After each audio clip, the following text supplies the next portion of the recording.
I went out to take the trash and recycling, and I talked recently about. Well, did I talk about it?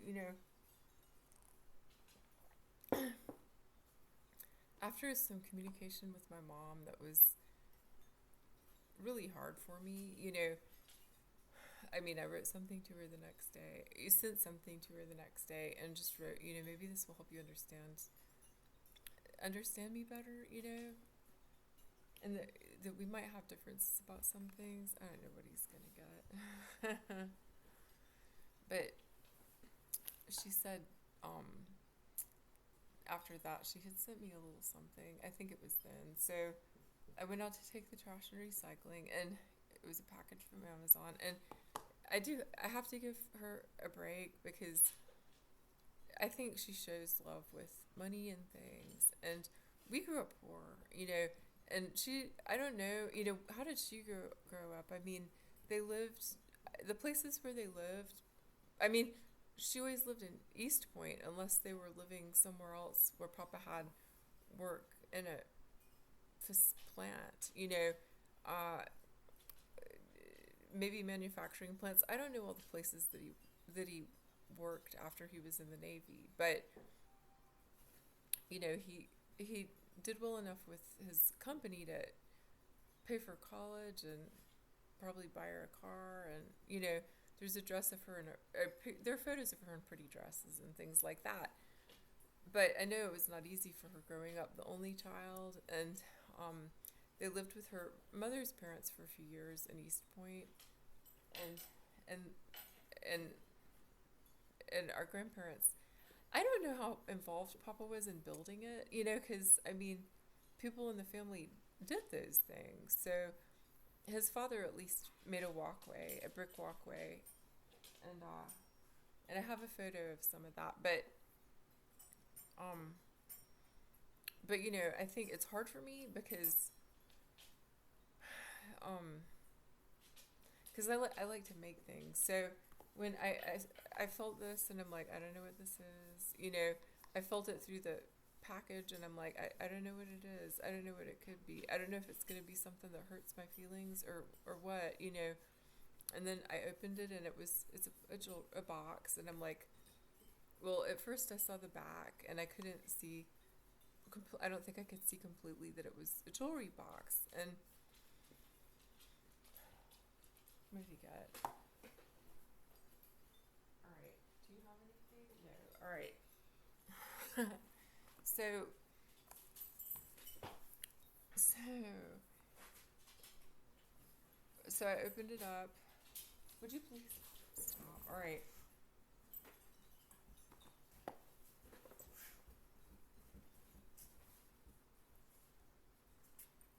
All right. He has got an AFSC thing that came in the mail. All right. So,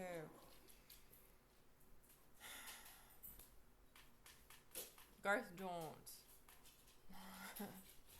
He got down. There was something from Atlantic Gaslight today, and he got that down earlier. All right. What do you have now? Please stop. All right. Oh, wow. All right. So, all right. Well, I mean, I can't fuss at him too much. So, what is this? This is a card that came from the Holocaust Museum. So, when they're trying to raise funds. So, I have just stuff in this area. Let me just walk over here. I will keep this in my hand so that he doesn't.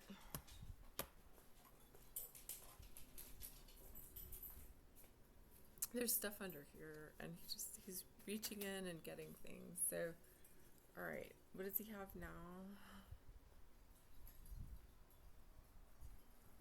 All right. Well, okay. All right. So Garth has brought two things. As I've been trying to talk about this, he brought this, and and he brought and he brought this, and I just have these sort of under kind of a thing that I have other stuff on in the kitchen behind where I light candles. All right. So yeah, I've got calendars from the Holocaust Museum, and sometimes cards are sent from art that people did. I don't know.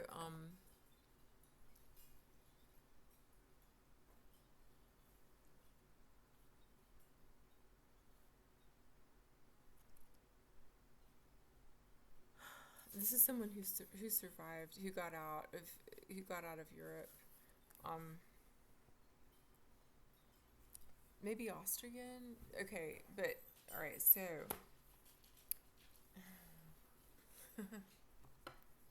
here he goes again. All right. So, well, now we've got a couple things that Garth has brought, and let's just see if he brings anything else.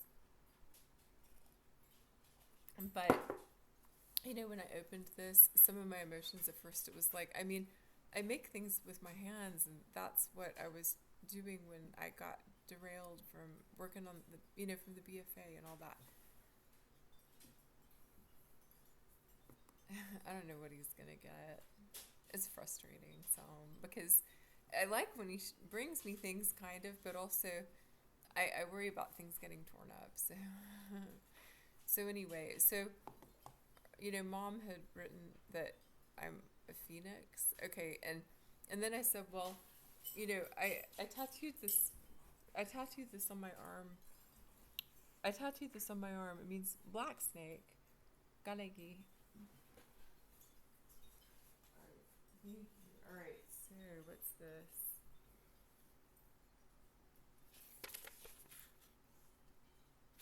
This is the waste management company. All right. So, I told her I had tattooed galegi on my arm. Is it visible? Hold on. Here's something else. It's hard for me to see. Galegi. All right. All right. So here's another from the Holocaust Museum. I got okay. All right. So I tattooed that on my arm before reading that Galegi was a Cherokee name for Elias Boudinot. All right, so yet another one. All right, so here's another. Elias Boudinot was Cherokee and had been sent up north for formal education, and when he returned.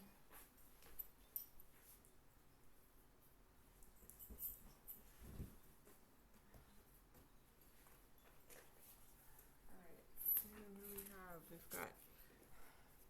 There's another. I had a hard time telling if this is upside down or not. All right, and just a piece of paper that's on the back of a receipt for body jewelry. Okay, so Galegi was a Cherokee name for Elias Boudinot, and he got that name from the person he lived with when he was getting formal education up in the Northeast. All right, so he came back to Georgia, to this part of the country, whatever we want to call, and this place, and published the Cherokee Phoenix, and that was a paper that was used to fight removal, and it might have been in both languages, it might have been bilingual, I don't remember, both in English and the syllabary, but the typeset was made in Augusta, and New Echota is north, kind of.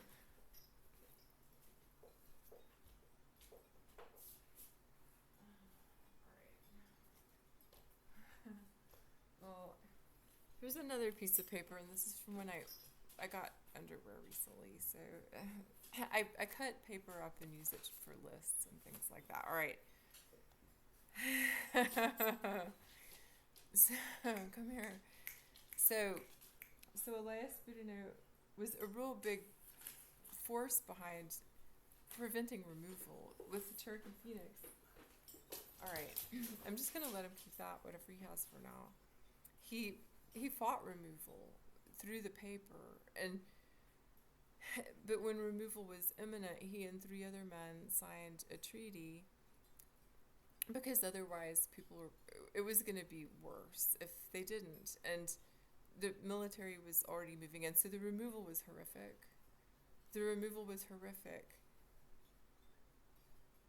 And if they hadn't signed the removal treaty, it also would have been horrific. All right, so many people died, thousands of people died, during that, there were concentration camps. People were rounded up and put in concentration camps, and I'm sure there were people who were killed instead of being put in a concentration camp. So, I find that real distracting. I'm kind of frustrated. Garth, what do you have? All right, so, so,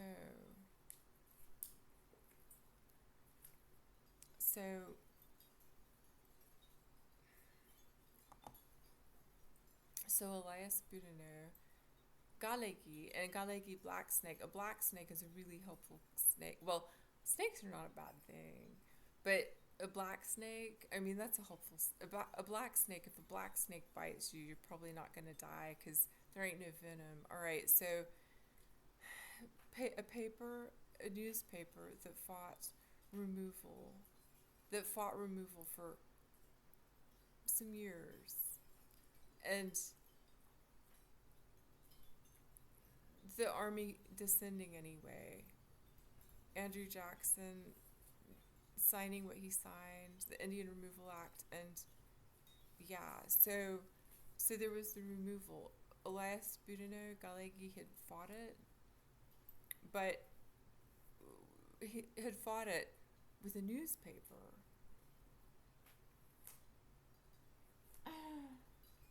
People were rounded up anyway and were forced west anyway. And so after he was in what was then Indian Territory and what is now Oklahoma, he was murdered.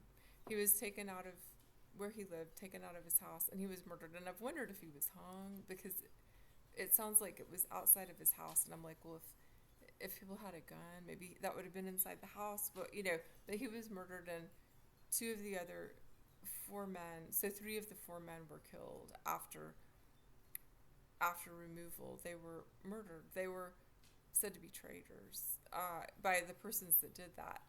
And but he had done everything he could to fight removal. And so my mom did not know that story until I wrote that story to her after she said, "You're a phoenix." And this is what she sent.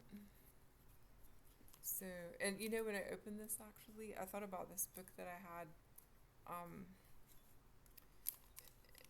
got in Augusta, like one of those discount bookstores, Land of the Firebird, and it's Russian history, and I didn't read it. I had a lot of those sort of dollar books that I didn't ever read, but yeah, this reminds me of that too, Land of the Firebird, and I don't know what all, I mean, I think it's about Tsarist Russia, but I don't know, there's a lot of history that I don't know, but yeah, so here it is, and yeah, there's a chain in it too, and there's a chain, but I will put it on something like that. Yeah, I mean, why not wear that? But that's real serious, isn't it? I actually went to Phoenix with my grandparents when I was 12 years old. That was the summer Lady Di got married, and when we got back to Georgia, there was her wedding, and yeah, but yeah, we went to the Grand Canyon, and I was thinking about that actually, maybe today or yesterday, because I saw something on someone that reminded me of, it was today, because I saw something, it's like, that reminds me of a shirt that I had, like the colors being bright, and so anyway, yeah, well, sometimes things are so significant, it's like, I mean, I hope that there's no harm that's come to anyone for me to have this, and things like that, but I mean, when I look at it, I actually see a friend in Colorado. My friend, where we went tubing down when her dad took us, and yeah, so I just thought I would share that, and this is getting me thinking about when I look at it. about Durban Feeling. I mean, some of these things are so challenging. Durban Feeling talked about a Cherokee Renaissance, and when he died, he was afraid the language would die, and before removal, there also is something going on that was called Renaissance, and it's hard. It's really hard putting some things into words, talking about some things. I feel like all the stress that was going on really made him ill, and it's real important to think about that, staying well and helping people stay well when when there's a lot going on that's just real hard and harmful. Well, I'm looking at this and I think it kind of reminds me of a caduceus. Does that mean I have to be one of those scrappy ass doctors? I don't know, but I just thought I would share it. And I mean, and just that's real meaningful. Again, I think about what everything that I've just talked about, and again looking at it and trying to understand some of my early childhood in Atlanta, and thinking about Russian history in Georgia, because there is and it's like, well, do I have a piece of the puzzle that I'm trying to put together? Do I have an answer here? I think it's a reminder of what people have survived, what people have barely survived, and the way that we have to keep going and taking care of each other, and reminding ourselves and each other that there are some things that we have to always be working to stop. And and that, yeah, and yeah, I don't know what to say beyond that, but I just thought I would share it. And if you need inspiration, I hope that gives you some inspiration. And inspiration is always a good thing. All right, so that's not. So anyhow, yeah. Well, thank you.